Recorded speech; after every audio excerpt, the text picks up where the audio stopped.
Welcome back mga ropa, kwentuhan muna tayo. Abante na sa serye ang Dallas Mavericks ni Kyrie Irving at Luka Doncic kontra sa Minnesota Timberwolves sa score na 2-0. Dalawang panalo na lang ng Dallas Mavericks, aabante na sila sa pinakahihintay na NBA Finals at magja-champion na sila sa Western Conference. Ang tanong dito mga ropa, if ever magawa ni Kyrie Irving at Luka Doncic na umabante sa Finals, ay makukuha na ba nila ang kampyonato? At ito na ba ang magiging pangalawang championship sa kartada ni Kyrie Irving at magiging kauna-unahan namang championship sa kartada ni Luka Doncic? Maraming nagsasabing ang duo ni Luka Doncic at Kyrie Irving ang isa sa pinaka-deadliest offensive duo in NBA history. Ngayong 2024 playoffs mga ropa, si Kyrie Irving ay nag-a-average ng 21.6 points per game, 4.1 rebounds per game at 5.4 assists per game. Hindi lang opensa ang inaambag ni Kyrie dahil matinik rin siya sa depensa, nag-a-average siya ng 1.3 steals per game at 0.5 blocks per game. Ginagawa yan lahat ni Kyrie sa 48.3 field goal percentage.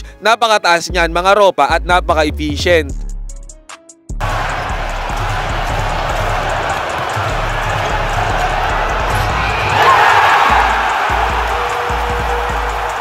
Loose ball, shot clock at 2.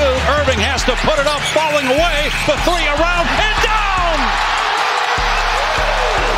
Everett championship team. Irving will drive hard.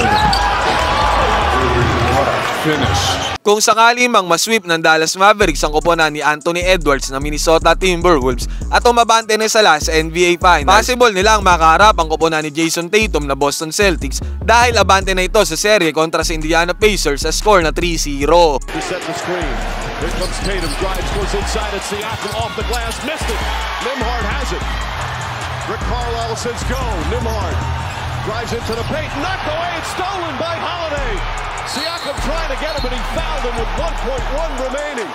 Rick Carlisle thought there was a foul. Isang panalo na lang mga ropa ay aabante na naman sa NBA Finals ang Boston Celtics. Malaki na ang chance na magkaharap ang Dallas Mavericks at Boston Celtics sa Finals, si Kyrie Irving at Luka Doncic kontra kay Jason Tatum, Jaylen Brown at Jrue Holiday. Pero if ever mga ropa, sino sa tingin nyo ang mananaig sa dalawang koponan na ito kapag sila ay nagkaharap sa NBA Finals? Pareho kasi sila ng forte ng team Parehong delikado at malakas sa opensa, ganun din naman sa depensa. Sa tingin ko lang ang magiging alas ng Dallas Mavericks dito ay ang pagkontrol ni Luka Doncic ng game. Dahil mas veterano, eksperyensado at matalino ito compared sa mga players ng Boston Celtics na sila Jason Tatum at Jaylen Brown. Pero we'll never know mga ropa dahil kulang pa din ang Boston Celtics at nagbabadya ng bumalik ang The Unicorn na si Kristaps Porzingis. Huwag nating i-disregard ang koponan ng Boston Celtics dahil may dahilan kung bakit sila ang number 1 sa buong NBA sa standings. If ever na mangyari na magkatapat ang Dallas at Boston,